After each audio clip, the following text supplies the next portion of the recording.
Okay, great. Chantal, if you wouldn't mind just letting people in, please. Thank you. Sure.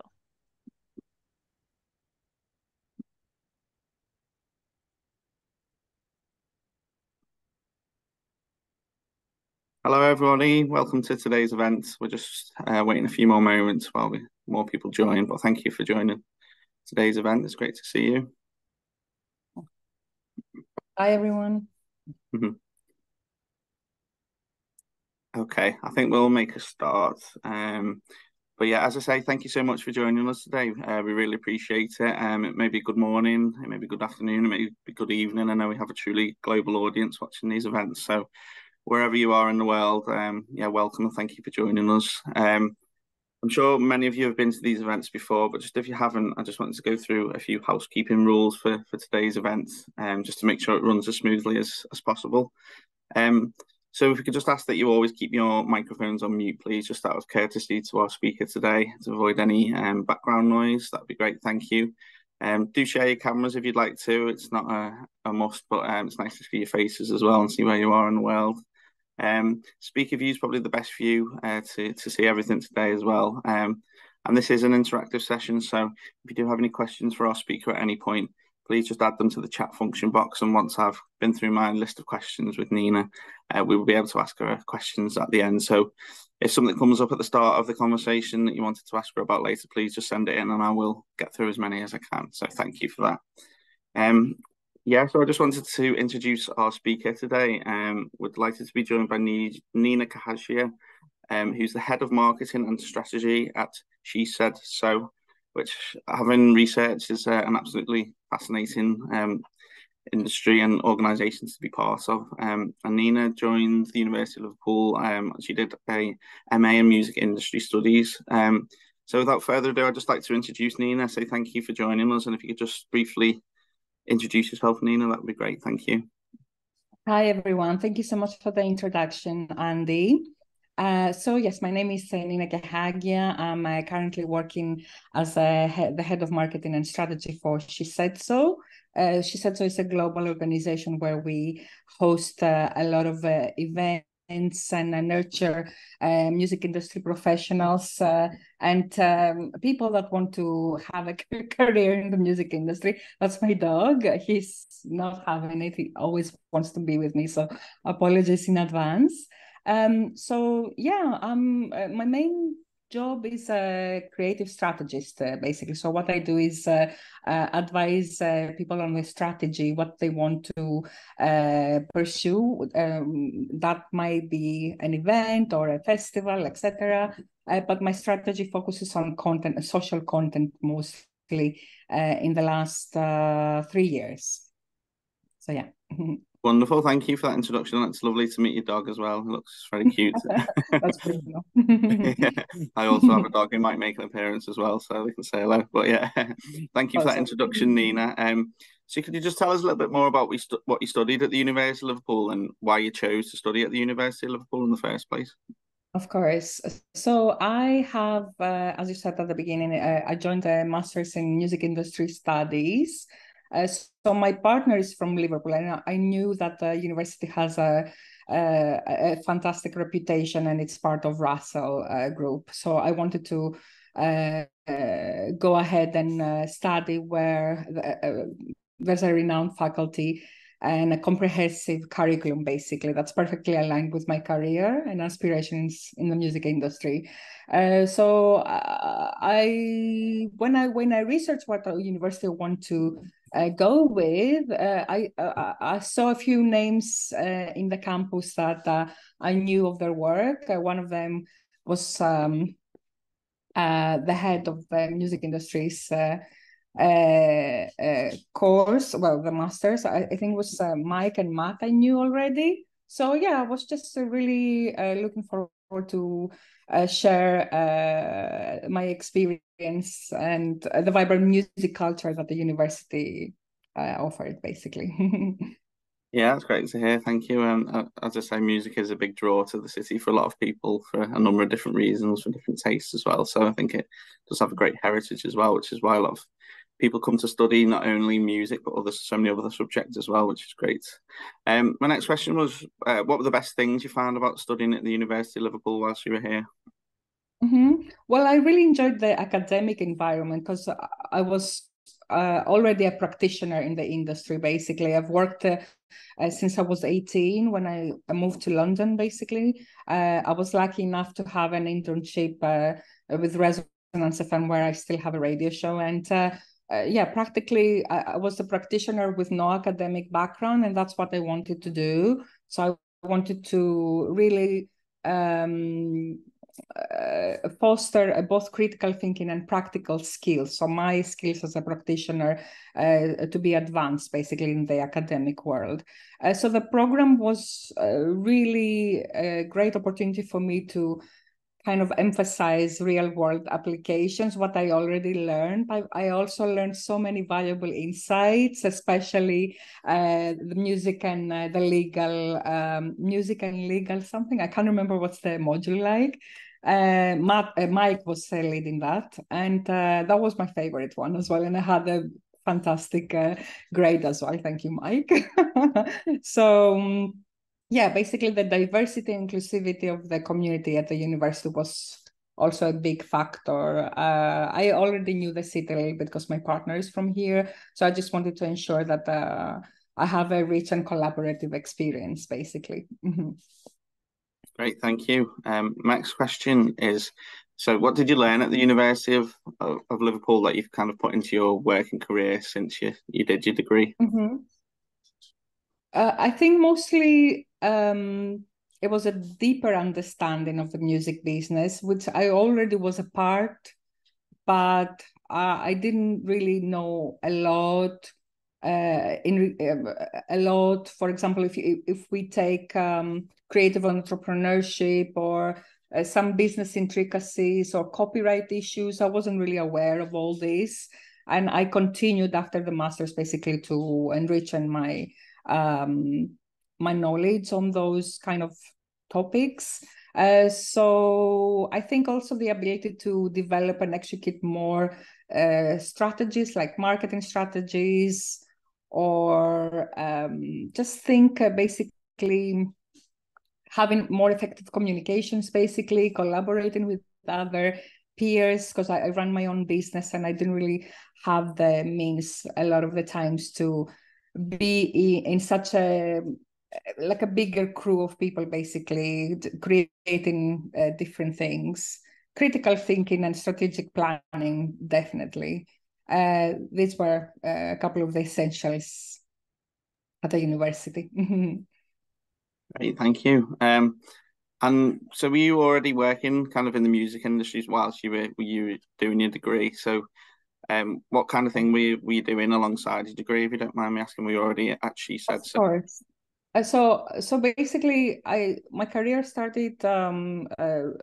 Well, I studied sonic arts, which is kind of like a deep um, research into electronic music, and I didn't end up being a sound artist or an artist in general, but I worked at Resonance FM as a studio assistant since I was 18. And then after a couple of years, I started getting involved in Resonance's events, fundraiser events,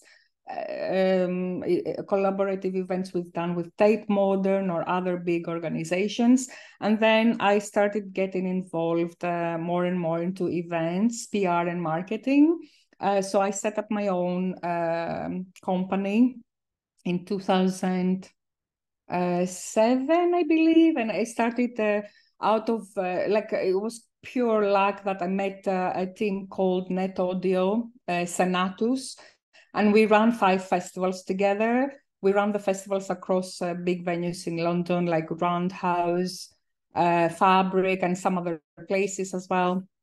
And that's what I was doing, basically. I was the head of marketing and press for Net Audio. And then I ran a lot of PR and communications campaigns for primarily festivals and record labels, and a lot of artists as well. And part of my job, because of my role at Resonance, was to cover festivals as a I guess I could say music journalist, because I ran so many interviews with many artists. So yeah, I've been covering festivals since 2005. Basically, my first festival I covered was Sonar in Barcelona, and I still do that until this day. So yeah. Wow, that sounds fascinating, and yeah, that sounds like a great job. So I'm very jealous of that.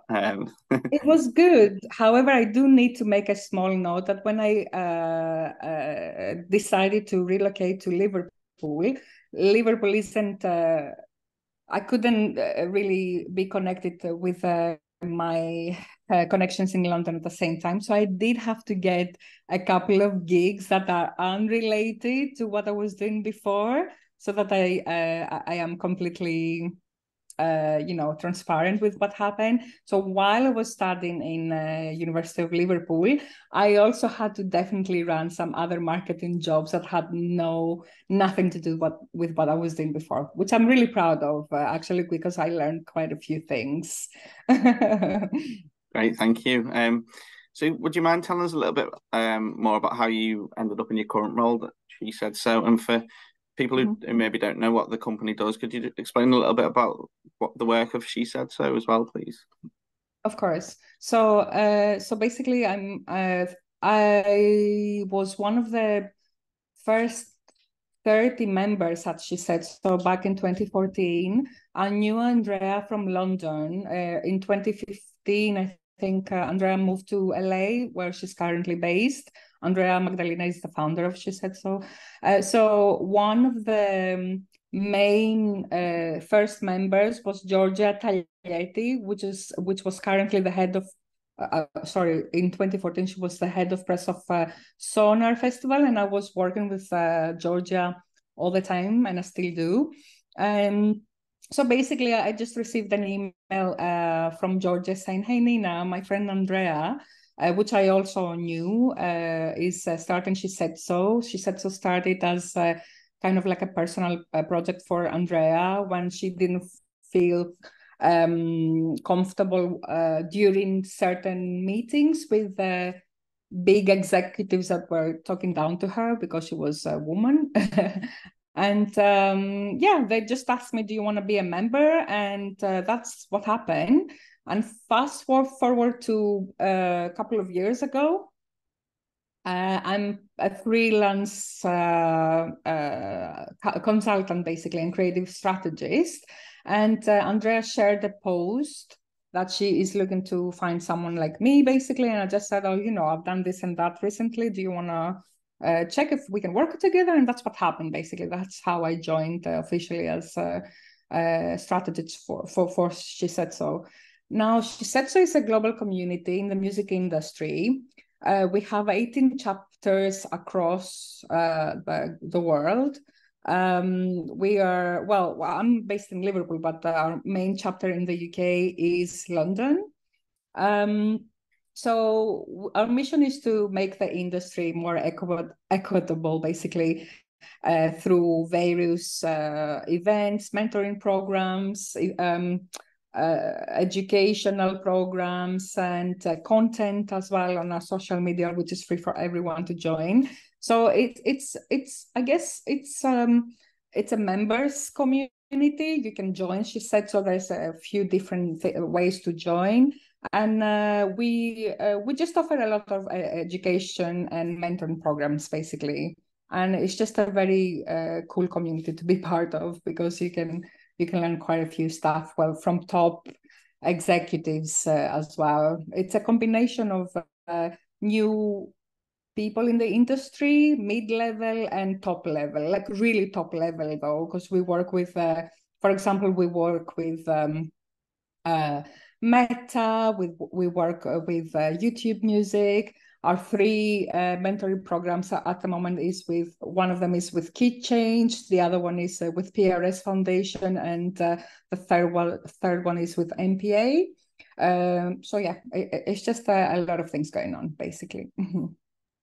Yeah, it sounds fascinating. Thank you for sharing that with us. My next question is, we're joined kind of by some current music students and other current students as well, and recent graduates. So what advice would you give to students or recent graduates who are looking to try and get a role within the music industry? Well, networking is kind of key. I think networking is really important. Try to actively engage with any industry events you may see, connect with and connect with professionals during the events. Try to make your connection basically meaningful. So if you go at an industry event, make sure that you know some of the names that will be appearing during that event, and they maybe try to catch up with them, and just try to create a meaningful connection, not just go there to give your card. I mean, no one gives cards anymore, but QR codes, whatever.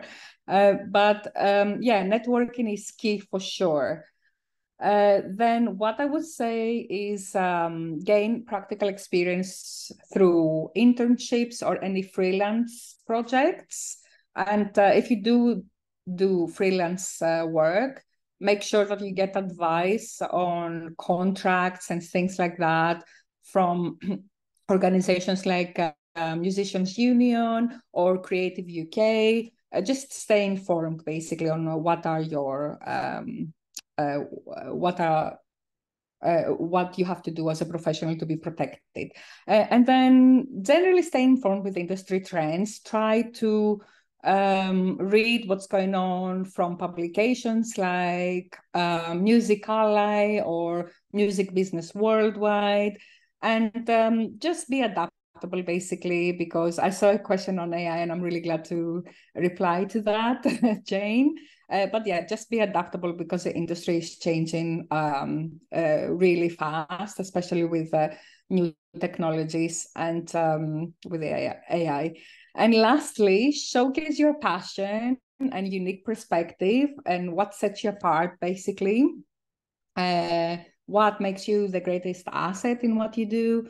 So if you are a music industry professional, just try to find a way to showcase your work on a website, for example, or any collaborations you might have done. Or if you're a musician, you can do the same by creating content. Is everything, basically. I know there's some limitations for people that don't feel comfortable with creating content, but generally it's gonna showcasing your work either on a website or with content, etc. is really quite vital. That's great, thanks, Nina. And shall we go to Jane's question just while we mentioned it? So it's a question from Jane. So thanks for your question, Jane. And she asks, I'm interested in how AI is impacting the current music business, as many generative AI models for music generation are emerging. So she's just asking your thoughts, Nina, if that's okay. I mean, AI is really the catchphrase of the year for sure, but obviously it's not a new development. Music, well, AI in the music business has started to be captured by media, or people like let's say Music Ally or publications, etc. back in 2018.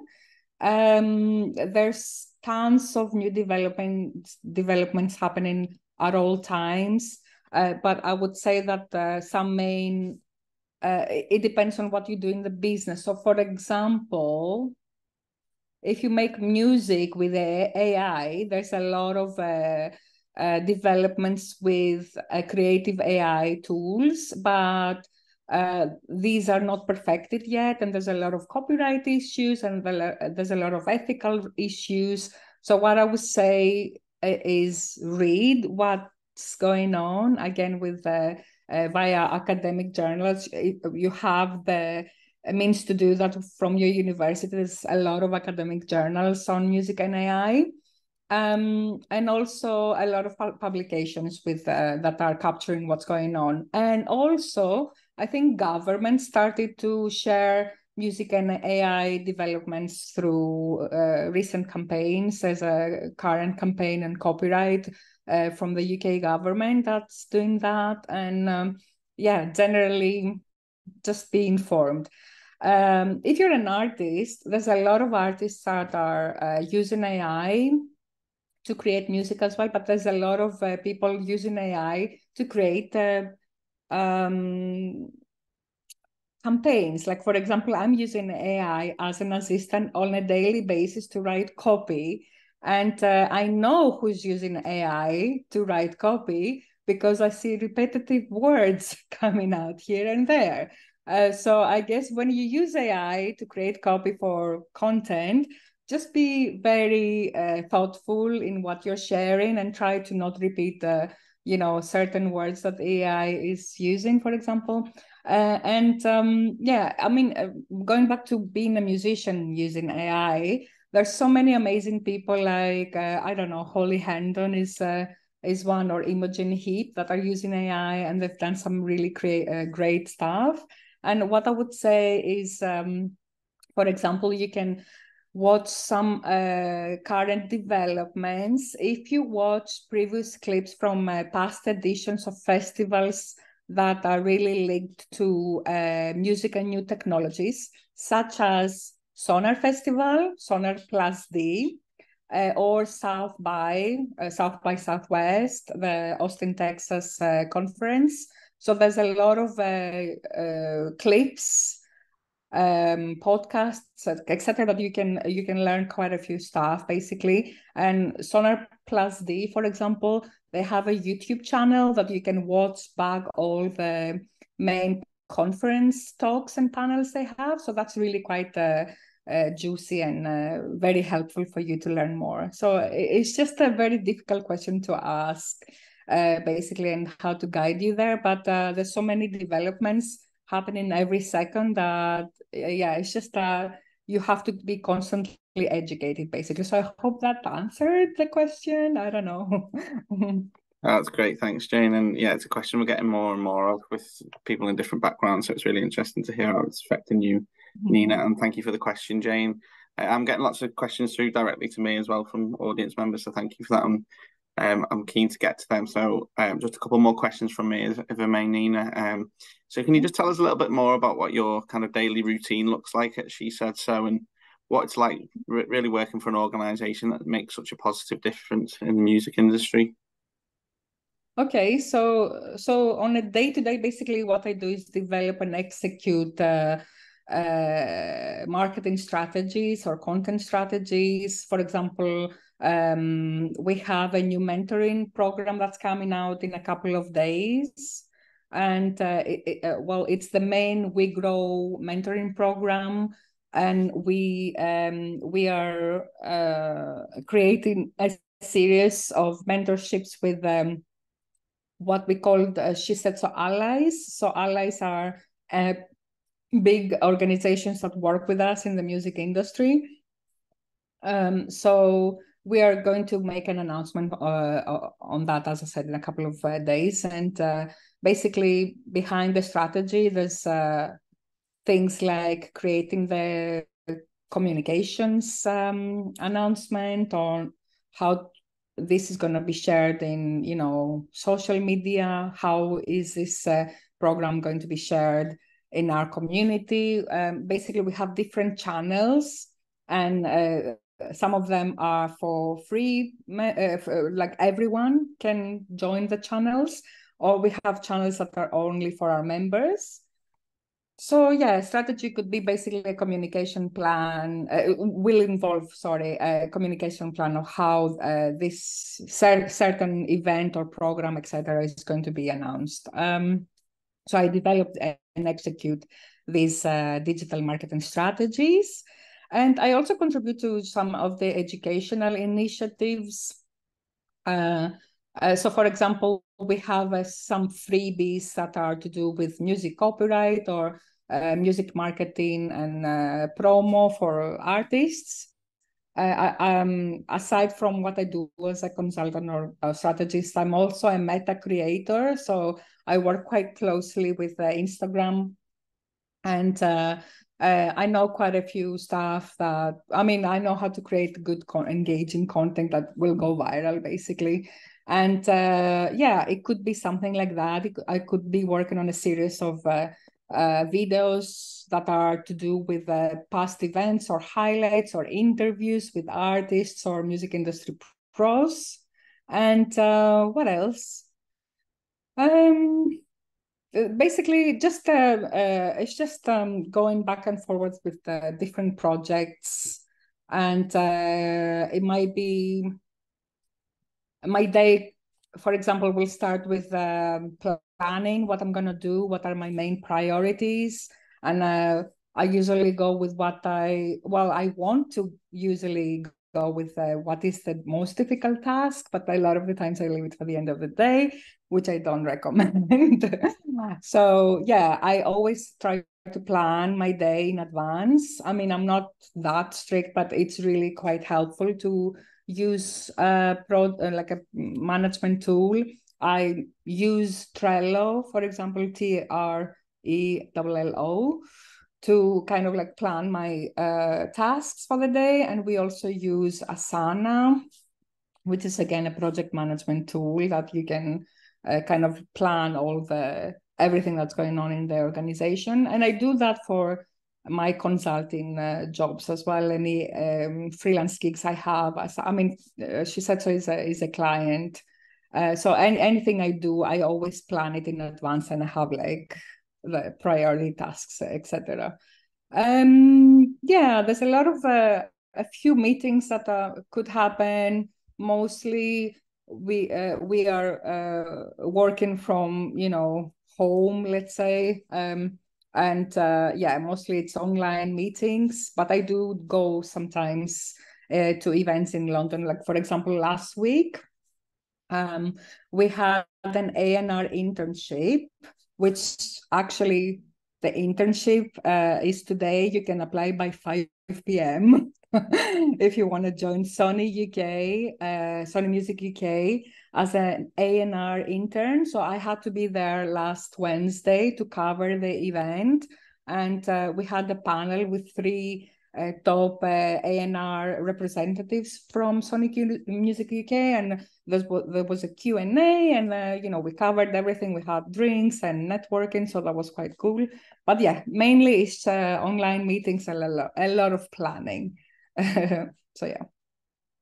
Yeah, certainly keep you busy, I'd imagine. It sounds really interesting. So thank you for sharing that routine with us. It's really interesting. A couple more questions just from me, if I may. Are you able to share any of your career highlights with us so far, Nina, at all, please? I mean, it's quite difficult to say, but I think the most rewarding part of my career is when I see mentees of mine or people I know that started their path in the music industry getting the jobs they like. So it's just really rewarding for me to see them getting involved. I didn't mention that at the beginning of the call, but I am also a board member at the Liverpool City Regional Music Board. And there's quite a few initiatives from there, and I met a few people that I mentored, and it's just great to see them grow. And the same goes from people from Key Change and shesaid.so. I've been a mentor with both shesaid.so and Key Change, and it's just great to see people I mentored flourishing in the industry. But I think also meeting I've worked with many artists. Some of them were really heroes of mine. Like for example, I met Dr. Susan Rogers, which is the engineer of Prince, and that was quite cool. And I think my favorite highlight was hosting a talk with Andrew Weatherall, which is a fantastic. He was a very talented DJ and producer. He produced Primal Scream's Screamadelica, and he was a top artist anyway. And I had him in one of my talks, and also people like Daniel Miller the founder of Mute Records, or although I really wanted to have Depeche Mode. But yeah, it's fine. Daniel was also great. Just really nice to see a lot of people that I always loved growing up. And I was just able to have like a normal conversation with them. And yeah, that was pretty cool, I think. That sounds wonderful. Yeah, I'm also a big Depeche Mode fan. That's yeah, fantastic. So my final question before I kind of go to our audience questions is, and you may have touched on this briefly earlier, but if you could give students and recent graduates 3 career tips on how to manage their career going forward, what would they be? Okay, so I think I've already said all 3 of them, but definitely network actively is number 1. Try to build relationships within the industry through events or through social media or any join professional organizations and communities such as shesaid. So there's tons of other communities out there that may be the ones that are suitable for you. And try to create a meaningful connection basically with whoever you're networking. Also, I think it's pretty good to diversify your skills. So, for example, have your core expertise and then make it adaptable to various other roles. Like, it doesn't matter if you don't have a job in the music industry. I had to take jobs outside the music industry, especially during the pandemic.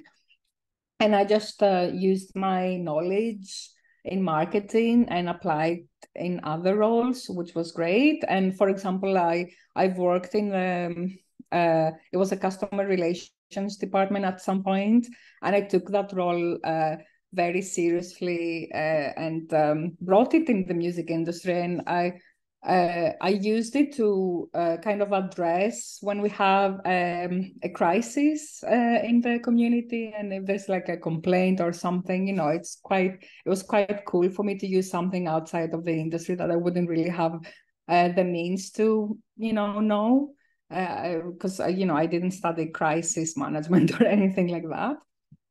And finally, aside from staying passionate, stay informed. So, the music industry is so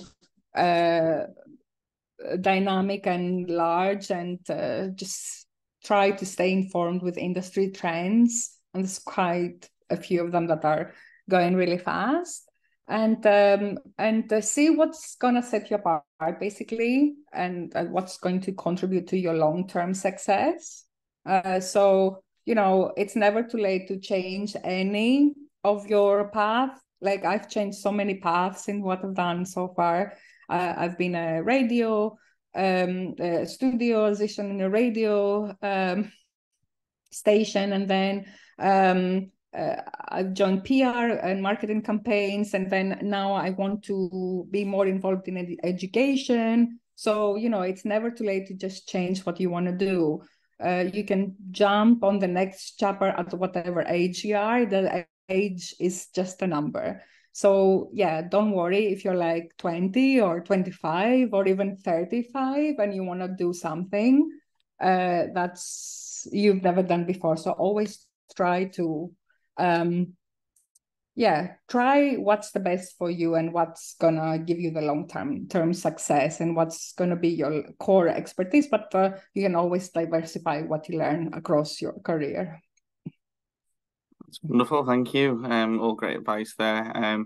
I've got loads of questions that have come directly to me via the chat box, so thank you for people for asking them. And Mohammed's just asking in the chat as well if he can ask a question on microphone. Hi, Mohammed. We could just ask them in the chat box. It just makes things a little bit easier, so I can relay the messages, because we are getting lots of different questions. Yeah. So Mohammed, if you do have a question, and I think you've just sent it in actually, I'll be able to read it for you. And we'll start with your question, Mohammed, as it's just come straight in. So thank you for your question. So Mohammed says, climate change and carbon emission is a huge concern these days. Even in the recent global news, it was mentioned that great music artists who are organising big concerts were trying to find strategies to handle it in the best way. what would be your strategies in terms of climate concerns if you were planning a big music concert? Sorry. Yeah, I mean, I've organized events and festivals before, but I'm not doing that anymore. However, we do work closely, and I work closely myself with a couple of organizations that are quite prominent in this space. So one of them is Bye Bye Plastics. They are one of these organizations that teach to promoters and festival goers what to do to have a sustainable event or festival. So, things like don't use plastics that are going to never be used again. Just buy your glass and use it again and again, or try to have a sustainable way that you create merchandise for artists. Don't use cotton or any material that can be recycled, etc. So yeah, one of them is Bye Bye Plastics, and the other one is sorry, I want to give you the full name, Earth Music. So Earth Music is it Earth Music? I honestly can't remember the name now. I work with them all the time. So Brian Eno created this company, and they work with a lot of artists, and they have like a series of events that are quite educational, and they have some pretty cool merchandise that you can buy and support their campaign, basically to make Earth livable. So the main campaign is no music on a dead planet, and that's a really great message, because if we have a dead planet, what are we going to do with great music? So please Google it. If you Google no music on a dead planet, you will see the name of the company. But it's just quite important that there's a lot of artists that are very concerned with what's going on with sustainability in music. And for example, there's I think it's Bjork and one more artist that collaborated recently to address some of the issues. So I would just say read what these companies are saying, and there's a lot of information on how to create a sustainable event, concert, gig, festival, etc. They cover it all, and also they will help you do the same. So if you're a promoter, they will basically give you all the information to continue doing this in the most perfect way. So yeah, I hope that answered your question, Mohammed. Yeah, thank you, Nina, and thanks to Mohammed for your question as well. It's really interesting to hear. Some of our other questions that have come straight through to me on the chat box. Thank you again for your questions. Got one here that says, did you always want to get involved in the music industry, and do you have a musical background kind of in your family as well? By the way, I found the company's music declares emergency. So I wasn't sure if I wanted to. Well, I wanted to be a film director, basically. So my first degree was film studies in Athens, Greece, where I'm from.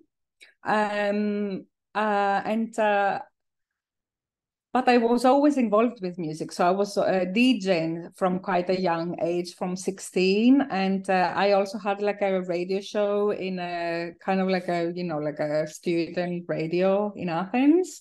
And it just happened that I had a friend that was studying sonic arts. And I was in my phase where I was like buying the Wire magazine in Athens, but I wasn't really understanding what the Wire magazine was talking about, because whatever, it was like too complicated and academic, but it looked cool to buy, sort of way.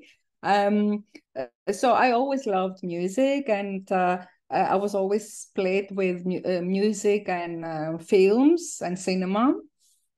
And I just went along with studying for a couple of years in Athens, film studies, but it wasn't really for me the way that this was going. Like the course was evolving. I'm not sure. Although the school I went, it was the same one that George Lanthimos went, but anyway, it wasn't for me. So yeah, I just decided to move to London and study sonic arts, and that's what I did. And then I was just quite lucky that I applied for the Resonance FM internship to be a studio intern immediately after I came to London. And after 2-3 months, basically, I was an intern at the studio, and that was quite cool. But yeah, I guess I always had some sort of connection with the industry, and I was buying records from quite a young age, like vinyl records. My mom and my uncle Paul were buying records from quite a young age, and they had like a big collection. That's what we have here at my place as well. And what else? And I think my uncle Paul was a musician, but I was a terrible guitarist, so I just abandoned. It wasn't for me.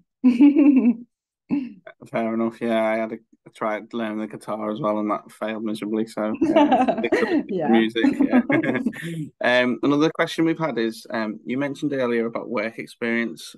What sort of work experience can I do to help me get a career in the music industry? Okay, so what are you? What is your current role, for example? Do we So have the? that hasn't been sent. So I've had that question direct. So Okay. the person, it's got an anonymous name, but if they can follow up, I can come back to that question if Yeah, it I would help. mean, I said a good opportunity to join. So last week when I went to that Sony music event in London, there was all three A&R representatives said that I worked in all sorts of different roles that were unrelated with music, but I always stayed informed, and I always knew what I want to. I always try to find kind of ways to see what certain roles in the industry are. So, for example, a lot of them did retail or sales or I don't know, customer services, whatever. But they had friends that were musicians, and those friends wanted to create campaigns for their social media, or they really liked music, and they try to see what kind of ways what are the ways to create like a small record label, either online or with physical, products like a cassette or whatever. So I guess it's a combination of trying to see what's in the market, in the job market. So, for example, you can, shesaid.so has a job portal. There's a job portal in places like, I don't know, Music Business Worldwide. I can't remember on the top of my head what other job portals there are out there, but there's a lot of those jobs are advertised at all times. And for example, record labels like Universal, Warner Music, and Sony Music always advertise roles. Just try to see what are these roles about, and try to see if they have like a entry level role, and how you could say that my skills that the skills that you currently have, how can they be translated with an example in this role that's been advertised. However, if you've never worked in the music industry ever, I would say that maybe try to find like companies you would want to do something with them and volunteer for a couple of hours per week, because obviously it's illegal to work for free for anyone. Please don't do that. Don't work for free. But if you want to volunteer your skills and say, hi, I currently work in a retail shop in, I don't know, Liverpool one. And I really want to work for the X record label. And this record label is sale merchandise on Bandcamp. I don't know. Just say hi, just send, first of all, try to see what this record label advertising, what do they do, what do they sell, are they on Bandcamp, are they on like various other shops, what you know, you need to learn a bit more about the company you want to work for, and maybe send them an email and say, hi, I'm this person and I really want to get some work experience on a voluntary basis, just to contribute my skills for 2-3 hours per week.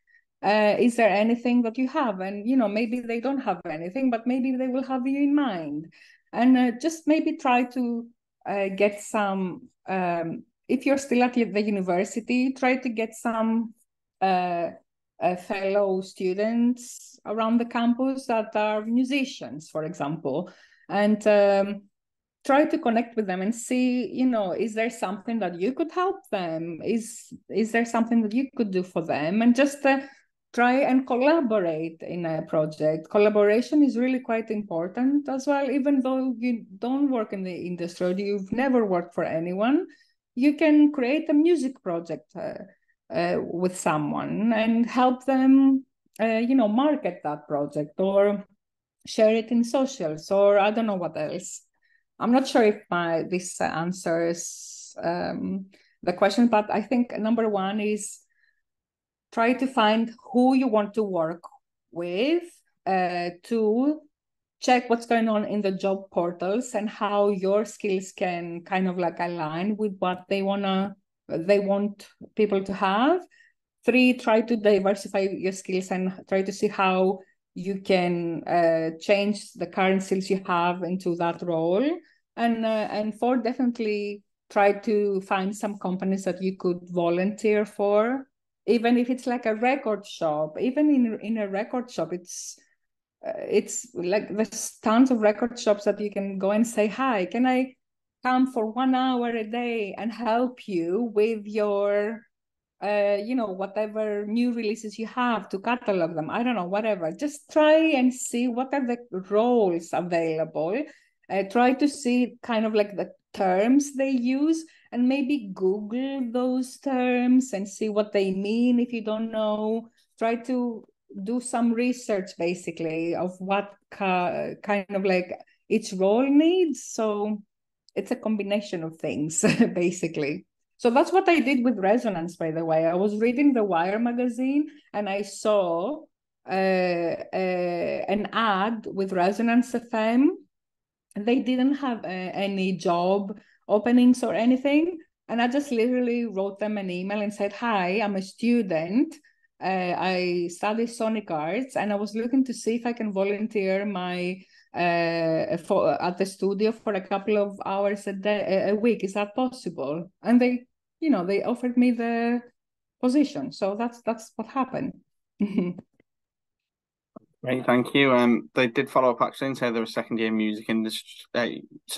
music student, and they were just looking at kind of what's next. So they wanted to kind of look at some job opportunities. So that's really helpful for them. So thank you for sharing that with us, Nina. Another question that we've had from the audience is, what has been the biggest challenge in your career to date? And the second part of their question is, what do you see as the biggest challenge facing the whole music industry in the next 5 years? So I think the biggest challenge, I guess, it's to stay independent and stay relevant. So I don't want to. Let's say if you don't, there's a couple of things that you can do. So you can work for yourself. You can have your own business or be a freelancer, or you can just get a job in an organization, company, music company, etc. So my biggest challenge was to stay independent and relevant, because when I left London, it was just a struggle to stay relevant because you can't attend events.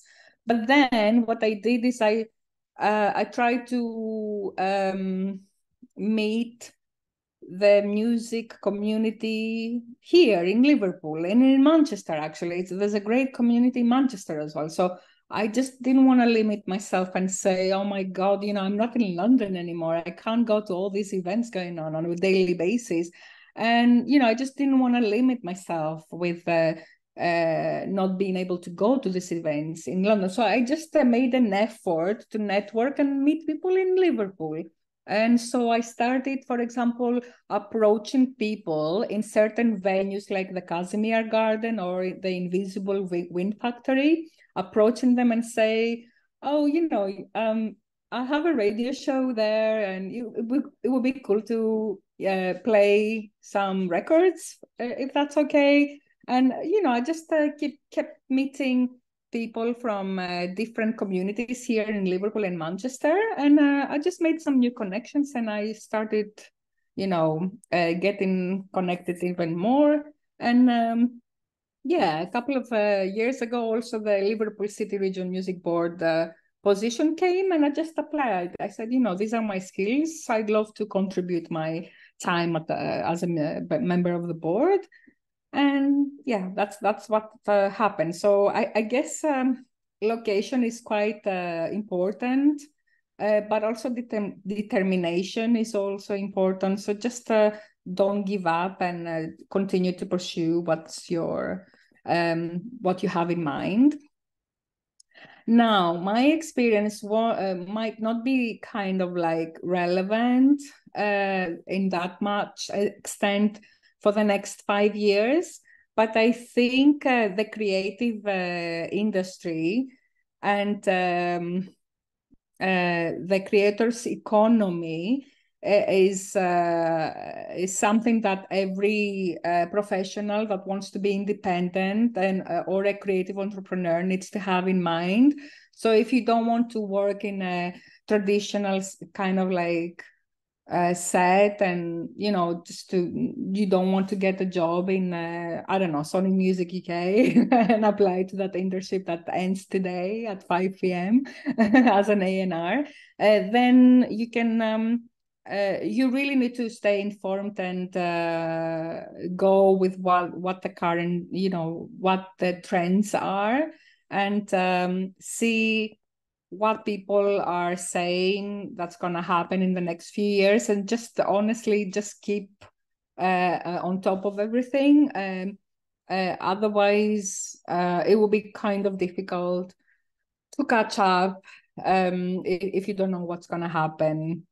But a lot of the times we think that working in a traditional job is going to save us, but that's not the case. You can do things on your own, and you can be part of the creators economy, and be part of that big chunk of money that creators in the creative industries are making on a daily basis, especially from creating content. But that's not only the case. You can be like kind of behind the scenes, and be part of certain other developments that are out there. So again, I'm not sure if that answered your question, or is there something else that I could clarify? If the person who sent that question in could just let me know in the chat box. But in the meantime, I'll get to the next question if that's all right, Nina. We have 2 more questions for you, if that's okay. Of course. And the first one is, do you have a favorite artist or band that you've worked with? This is very difficult. I think I mentioned a couple of them. There's so many artists that I've worked with that I can't even remember them anymore. I mean, it's kind of like an honor to interview people like Laurent Garnier, a very famous DJ and producer, or it was an honor to have Andrew Weatherall as well, and Daniel Miller and Susan Rogers. And also it was really it's really amazing to see the new generation of artists, what they do and create with new technologies as well. So I've worked with an artist that's called Portrait.XO.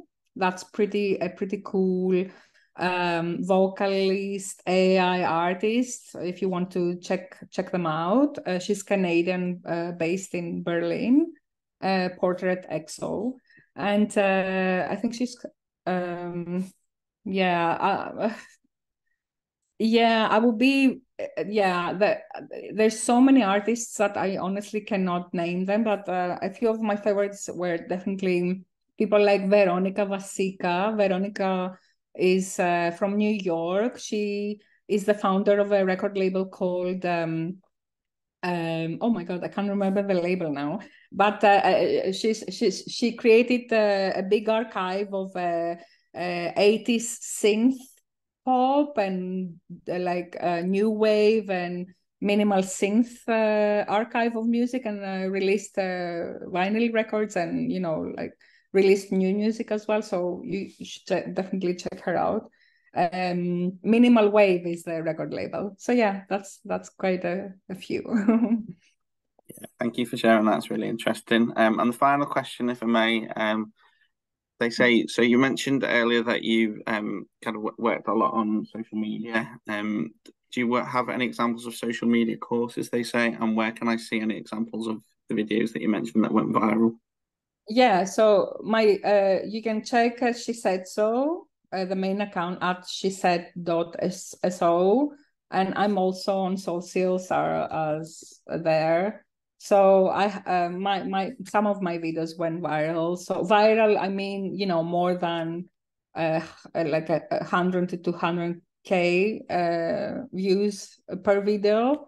So I had a couple of videos having a bit less than like 1 million views, but content on socials is quite ephemeral. So I think the best platform if you want to create content is YouTube for sure, YouTube Shorts as well. But content on Instagram or TikTok, etc., is going to boost you as whatever you do to create like a profile, or to showcase your skills. I think you should definitely be on social media if that's what you want to do. But short form content it is ephemeral, and I might have had like videos going viral for last year or this year, but it doesn't mean anything. You have to kind of like keep on top and just keep sharing content, which is also like it could be a vicious circle if you don't know how to manage that. So yeah, I would just say try to not compare yourself to other people, and yeah. Wonderful, thank you, Nina, and yeah, thank you for sharing the links there. I'm sure people will be really interested to go away and have a look at the work Yeah, you're so doing. yeah, so by the way, I my consultancy, or what I do as a strategist, is not captured on Instagram. On Instagram, it's my music community that's kind of focused on music and vinyl records mostly, because we have a big collection of vinyl records. But yeah, if you want to learn virality measures, please let me know. I can create another session for you. Yeah, that'd be great. Thank you so much, Nina. We really appreciate your time. We've covered so many different topics and really interesting conversations there. So thank you so much for being so open and honest and sharing your thoughts and feelings and your career journey so far. It's an absolutely fascinating one, and we're absolutely delighted that you're able to share with us and give up your time for us as well. So thank you so much for joining us for that, Nina. We really do Thank you, appreciate it. everyone. And thank you Thank to you, everyone for joining us as Andy. well. Yeah, thank you for joining us wherever you are in the world. This is actually our final Bring the Wales to Liverpool event of the year, so it was nice to go on a high, Nina. So thank you for that. Our next one will be in January. I think it's January the 25th potentially, and that's with Henry, and he works at JP Morgan at the moment. He's a recent graduate, so it'll be really interesting to find out how he's kind of got into where he is today. We've also got an event coming up 2 weeks today as well, and that's in our Liverpool Leaders series with Paul Broadhurst, who owns a multi-million-pound organisation in the telecommunications industry. So that's at 5 p.m. on Monday, the 4th of December. So it'd be great to see some of you there as well. And the link should be on our website for that. So it'd be great to see you there. But my final thank you to you, Nina, for a wonderful event and for giving up your time. It was, fascinating. So thank you. It's my Thank you. pleasure. And can I say, please feel free to send me any more questions by email, Andy. I'll be happy to share any other answers. Yeah, Yes. Mhm. perfect. And we just had a message from Hemant as well, who's asked where we can kind of find the links, and I'll share them with you now as well, Hemant. Yeah, thank you, Nina. So if you do have any more questions for Nina, please send them to me. You should all have my email address, and I can pass them on to Nina. But that's great. So thank you for doing that as well, Nina. And yeah, Hemant, I will be in touch separately with a link to our webinar as well. But if you just visit our alumni website, all our upcoming events and past events are on there as well, so you should be able to find them. But if not, drop us an email separately, and I'll send you the link directly. But yeah, thank you, Nina, and thank you, everyone.